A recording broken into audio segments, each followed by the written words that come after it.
Hello, and welcome to The Smut Show, a weekly podcast with your internet book bestie, where every week myself and a guest discuss books and mix in a little bit of life, pop culture, and everything in between. So sit back with your favorite beverage and let's chat.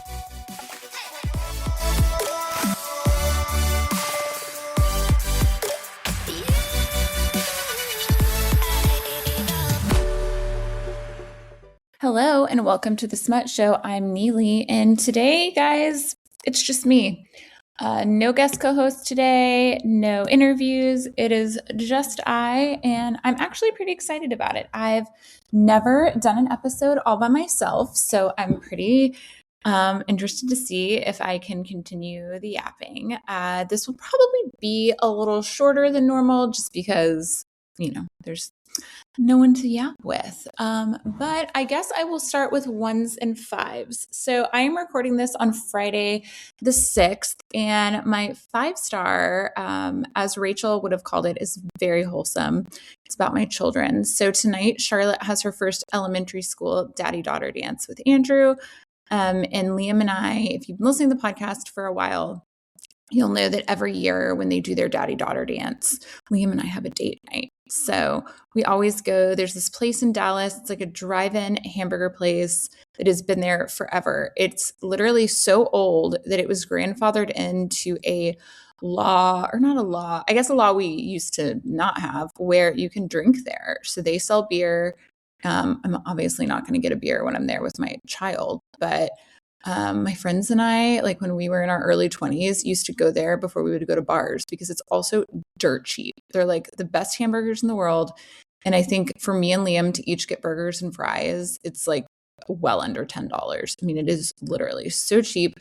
They, up until like 2 years ago, they also only took cash. So it's just like a very kind of interesting little Dallas spot. Like if you're not from Dallas and you were just driving by it in the daytime, you would never know what it is, because it's like pretty understated. I mean, it's literally just like a drive-in. So he loves it though. So we're going to go there and then get some frozen yogurt. And then I think come home and watch a Harry Potter movie. He, last night actually just finished the final Harry Potter book. So we have a rule that he cannot watch the movies till he reads the books. So I think he's pretty excited for that. But yeah, that is my 5-star, just like that we get this one-on-one time with the kids. Then tomorrow, Liam has the Pinewood Derby for Cub Scouts, so he'll get to do that with Andrew. And Charlotte has like a fun little event with the high school drill team that she's doing. So it's like a very fun, busy weekend. And then I am actually going to go to dinner with a girlfriend tomorrow night before a little Galentine's get together.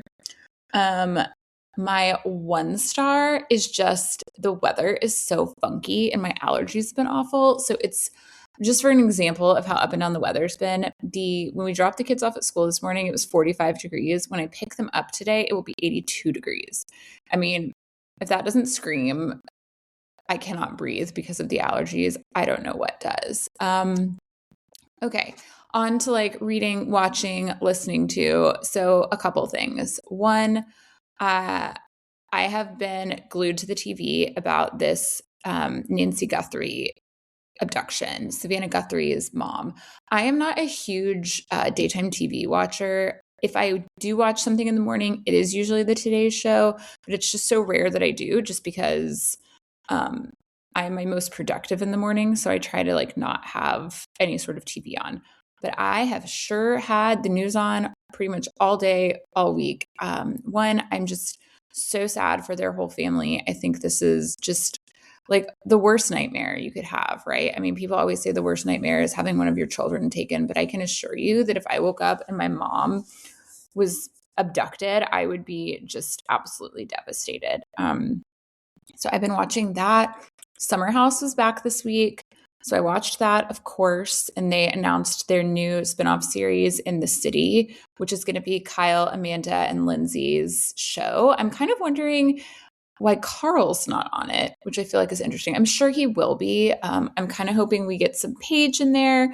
I'm just kind of interested to see, especially since Kyle and Amanda have announced their divorce. I'm wondering if we'll kind of see that play out on the show. And I know that sounds like very voyeuristic, but I'm also like, I don't know, if you're doing a reality show, you kind of signed up for this. So, that's on you. And then of course the newest episode of Tell Me Lie, or the newest 2 episodes, just because I didn't have a new, or didn't record last week. So, okay, let's talk about the 2 newest episodes of Tell Me Lies. I know people are like I feel like not conspiracy theories, but like the theories have just like gone off the rails on the internet about Tell Me Lies. And listen, I said that when people were like, oh, it's Wrigley on the other end of the phone, like Wrigley and Bree. And I was like, you guys are crazy. Like nothing is going to happen with Wrigley and Bree. And here we are rooting for Wrigley and Bree just a mere couple weeks later. And oh my God, their kiss at the end of the last episode was everything. I kind of love that it was in front of Oliver's house. I love all the moments they had, like the good, the bad. I'm a little disappointed that in the last 2 episodes we got no 2015 timeline.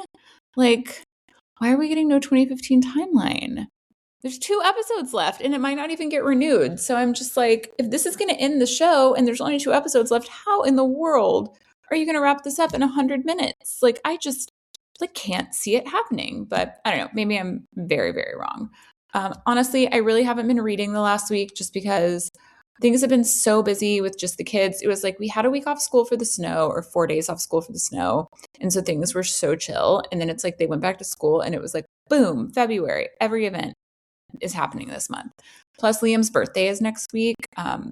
He is turning, so I guess we won't record again until after his birthday, but Liam turns 9 on Friday, the 13th of February. And I just can't believe he's going to be 9. I can't believe he is halfway to technically being an adult. That is just wild to me. He will be double digits in a year. Like it's going way too fast. I also have to register my kids. Our school registration opens in February for the next school year. And I'm like, you're telling me I have to register my infant babies for first grade and fourth grade? Because surely that can't be right. But yeah, February is kind of like a crazy month all of the sudden. I don't know if it's always been like that. This year, it just seems like exacerbated. But if you've heard me talk before about my birthday hotel alone weekend I do every year for my birthday, this will be the 3rd year. I've checked into a hotel, not my birthday weekend because Andrew and I's birthdays are one day apart. So I never go that weekend, but check into a hotel from like, basically I am off duty from like Friday morning until like Sunday afternoon. So check into a hotel Friday. And I've kind of done like the same Friday thing the last couple of years. I've like gone to bar, gone for a long walk, gotten a massage and facial, gone back to the hotel, taken like a full everything shower, ordered takeout and like gotten in bed, eaten takeout, read, watched something and gone to bed early. So it's lovely. But that is I'm doing it mid-March this year. And I'm like, honestly, I think after the crazy that is February, I will be so ready for that. Anyway, the bulk of this episode, I guess, will be I asked on Instagram stories on Smut Show 4 questions, and I said I would answer them. So the first question is, how do I keep up with a skincare routine without falling off of the routine? Okay. I'm a big skincare girly. I have on under eye masks as I'm recording this. And I am just one of those people that no matter how tired I am, no matter how busy I am, I make time for my skincare. There's a few kind of non-negotiables in my day every day. And those are my skincare routine. I mean, this is like beyond like mom, wife, work, but like a few non-negotiables for myself are my morning and nighttime skincare routine, getting in a workout, having a green smoothie, which I've done pretty much every day for like over 15 years at this point. And the other one is stretching. So at some point during the day, whether it's the end of my workout class, if I can't get it, like there are times I have to leave my workout class during the stretch, I will stretch another time. Those are kind of my non-negotiables. Oh, and taking vitamins. But with skincare, I think a couple things that help are, one, I don't wear makeup every day. So people will ask about my skincare routine. My main tip is that I do not wear makeup every day. And I very rarely wear like a heavy foundation. I mean, if I use some sort of foundation, it's usually like a CC cream or a tinted moisturizer. I hardly ever wear like a full on foundation. I do think that helps. Another thing is I double cleanse at night. I use like a cleansing balm to just kind of like take off everything if I have any makeup on or just like dirt grime. And then I use a cleanser after that. I also don't have just like a crazy 100-step skincare routine. So I think that helps me keep up with it is that it's not like it's so long. In the morning, I wash my face. I use the Tower 28 SOS spray. I use a vitamin C serum and moisturizer with sunscreen. And that is my morning skincare. In the evening, I double cleanse. I use the Vintner's Daughters Active Botanical Serum. I've used it for 6 or 7 years now every night. I do a gua sha while that's on. And then I put on night moisturizer and under eye cream. So I really keep it super simple. And I think that's kind of the key to keeping up with a good skincare routine is just keeping it simple. I think when you try to overcomplicate it and you try to have all these steps and all these things, I mean, a couple times a week, I will use an exfoliating cleanser in the shower just to kind of like do that. A couple times a week, I will do all over face masks. I do under eye masks twice a day. Like I wear them to bar in the morning and then I usually put some on in the afternoon. But yeah, I mean, I just don't overcomplicate things. I think that is just kind of, the biggest thing you can do is just if you find yourself not having a lot of time for a skincare routine or having a hard time keeping up with it, maybe just try to do like make sure that you wash your face every day and make sure that you use sunscreen during the day and then just kind of add things from that. Okay. Let's see what the next one is. Okay.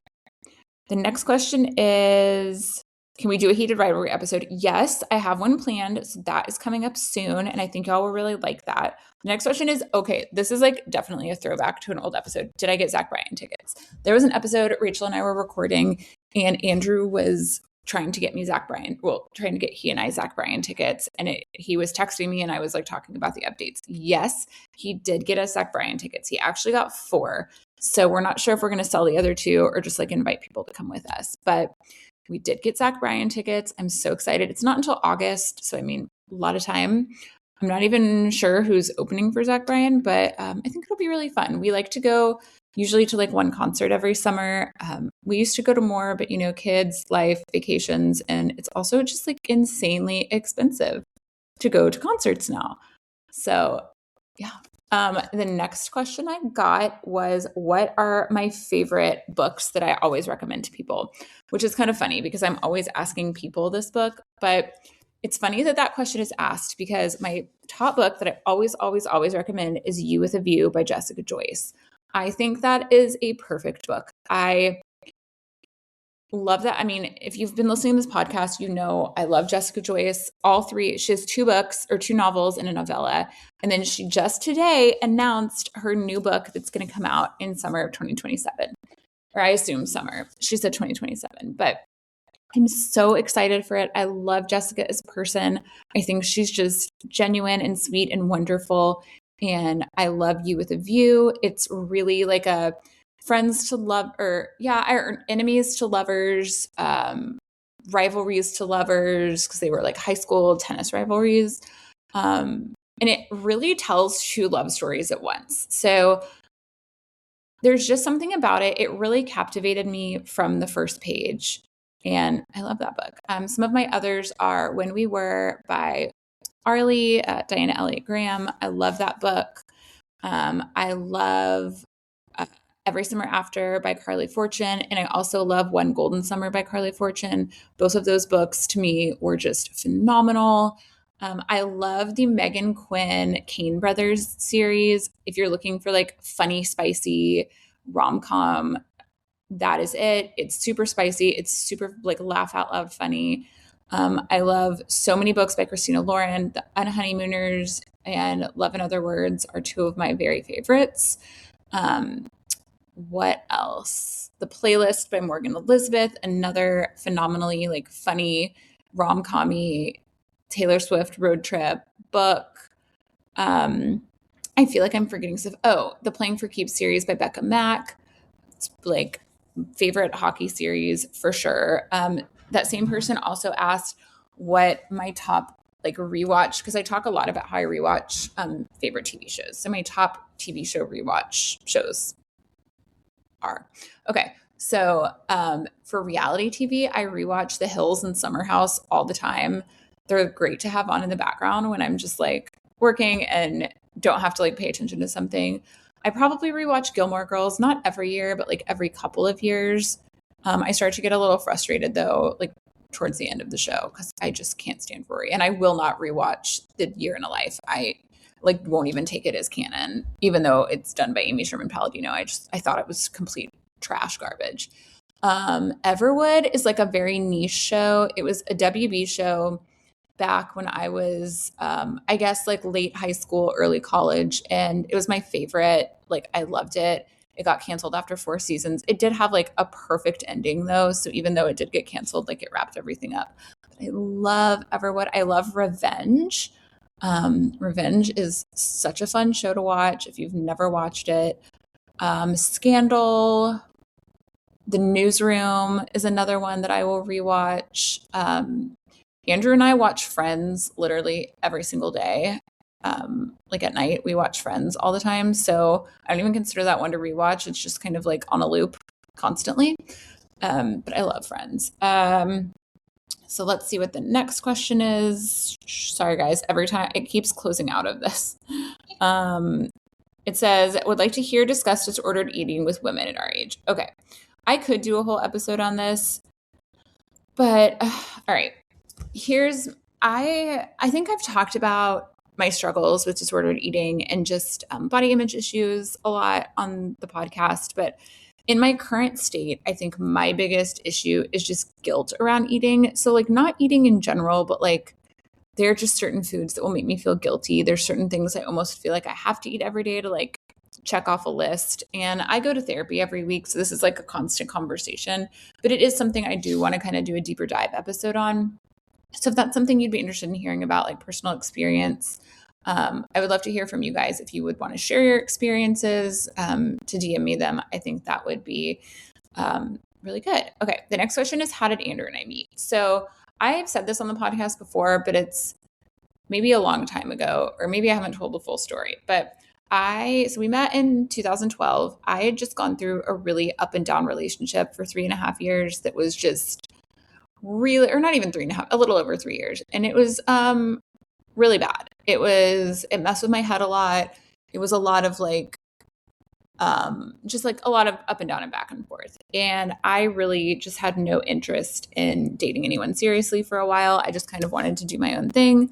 And my friend Sarah made a profile for me on Match.com, and she texted me one day and she was like, hey, so I made a profile for you on Match.com. This guy is going to text you, but he's a Republican. And I was like, no, thank you.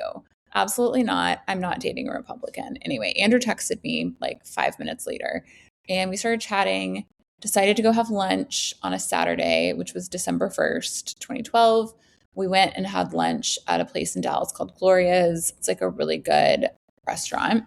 It was near this bar. I think it was called Social House. And we finished lunch around like 1:30 and we were like, oh, like, let's go get drinks at Social House. So we went to Social House and the SEC championship game was on. And so we just like sat at the bar and watched that and talked. And I really liked him. And then we kind of made plans while we were there to go see a movie. This was a Saturday. I think we were going to go see the movie like the next Wednesday or Thursday. So he was like bought the tickets while we were sitting there and all of that. And then obviously like we were talking every day. And I think it was Sunday. He was like, that is way too far away. Like, let's do something tomorrow. So we went to a wine bar on our second date and got dinner and drinks there. And then had our third date for the movie. And then, we were pretty much together. I think we had like 6 dates in the span of like 10 days. And then we were pretty much together every day since. Moved in together after 3 months, got engaged right at a year, married 10 months after that. And we have been married for 11 years. So, I guess like Taylor Swift says, when you know, you know. And that was great. And then the next question is, how did I come up with my kids' names? Okay. With Liam, it was a boy name that Andrew and I both really loved. And Andrew's grandfather is William, or was William. And so we knew we're both big on family names. And so we knew we wanted to do something. We loved the name Liam, and we were like, oh, why don't we just name him William, but we'll call him Liam. So his name is technically William. We call him Liam. His middle name is Aiden. My grandfather was Arthur, or Arnold. Andrew's grandfather was Arthur. And so we wanted to do an A for them. And so we did Aiden. And I loved Aiden from Sex and the City. So that's just kind of, I'd always loved that name since I heard it on Sex and the City. And with Charlotte, it is not a family name. Now, my grandmother on my dad's side is Charlene. So I guess like we could say kind of her, but it's just a name, again, from Sex and the City that I loved. I loved the name Charlotte. Even when Kate Middleton had her daughter named her Charlotte, like I had friends that were like, are you still going to use it? Because like everybody knew like that was my girl name. So Charlotte is for, just loved the name. And then her middle name is Sydney, and my mom's mom was Sylvia. So I wanted to do something for her. And so, but I didn't want to use Sylvia. So I liked Sydney because it was similar-ish with the SY. And so Charlotte Sydney and William Aiden, those are their names. But my family is just really big on family names. So is Andrew's family. So we knew that we wanted to use like names and initials that were, for important people to us. So yeah, that's how I came up with their names. Okay. I'm going to do 2 more questions, and then I will probably wrap it up. I know it's like a shorter episode, but I don't know what to tell y'all. Anyway, somebody asks top 3 beauty products I recommend. Okay. So the top 3 beauty products I recommend, I will say they're probably going to fall in a more expensive category, but again, I just think the world of them. So anything, I'm lumping this into one answer, but anything Vintner's Daughter. It is insanely expensive, but I use the cleanser and the active botanical serum every day, and I truly am obsessed. I think it is the best skincare out there. Another beauty product I swear by is the Tower 28 SOS spray. It's essentially like hand sanitizer for your face. I spray it on throughout the day, after workouts, in the morning. And it just like is a good little refresher. And I feel like it just like gets the crap off your face. And then the last thing I'm going to swear by is the Merit Beauty, like eyebrow gel, like the tinted eyebrow gel. I use it every single day. I think I've tried, listen, when it comes to the 3 things that I always wear are eyebrow gel, mascara, and lip balm. And I have tried every single one. Like I would be shocked if there are ones out there I have not tried. And the Merit Beauty eyebrow gel is the absolute best eyebrow gel. There is not one that is better. I will link, by the way, I will link as many of these things as I can in the show notes for you. And then the last question I was going to answer is somebody asked what podcasts I listen to. So I'm pulling up my podcast app that I use. I use Pocket Casts. That's the app I use. So obviously, Welcome to the Smut Show. And then my other favorites are Good Noticings, which used to be Celebrity Memoir Book Club, but they changed it to Good Noticings. They still talk about celebrity memoirs, but talk about other stuff too. My other favorites are The Oscars Should Have Gone To. They don't do as many episodes anymore. They've both had kids. And so, I mean, they just probably have like 1 episode a month, but I love it. It's so good. I love Diary of a CEO. It's a really interesting, if you like business type podcast. Y'all, these are like very, very varied. Diary of a CEO is great. They have awesome, awesome interviews on there. I love, what is this one? Oh yeah, Two Sisters in Business. That is a great one that I love. And I love Real Pod by Victoria Garrick Brown. She has really good interviews on her podcast as well. So those are the podcasts that I, for the most part, listen to. I mean, there's definitely other ones. I will say I love Good Noticing so much that I am a member of their Patreon. So I would say that's probably the one I listen to the most, just because they come out between that and their Patreon. It's out quite a lot. Oh, I'm sorry. One more. Pantsuit Politics. I don't listen to it all the time. But if I see just like a really good one to listen to, I will definitely listen to it. Okay. What else? All right. Well, that's kind of it. If you would like to follow me, I'm everywhere at Neelykins, and except TikTok where I'm Neely Moldovan. Would love if you followed the podcast everywhere at Smut Show Podcast, and please do some ratings and reviews. We really our Apple reviews are just really slacking in the new reviews. Plus, I would really love to send you guys some treats. So if you leave an Apple review, write one up, and I read it on the podcast, I will send you a treat. It will be a really good treat. So yay, please do it. And anyway, that's it. I will be back next week, and I hope you guys have a great day. Bye.